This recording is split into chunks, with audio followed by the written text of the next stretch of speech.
Seperti hal lainnya, batuk dan bersin juga ada etikanya. Banyak orang yang menutup mulut menggunakan tangan mereka saat batuk dan bersin.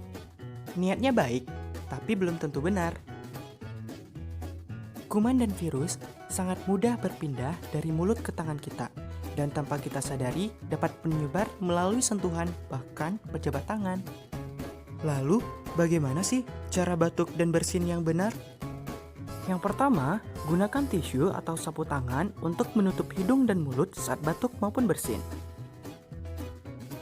Atau juga bisa menggunakan lengan baju bagian dalam jika tidak ada tisu ataupun sapu tangan. Dan cara yang paling efektif adalah dengan memakai masker. Tapi jangan lupa tetap mencuci tangan menggunakan sabun dengan air mengalir. Jaga kesehatan ya, sampai jumpa.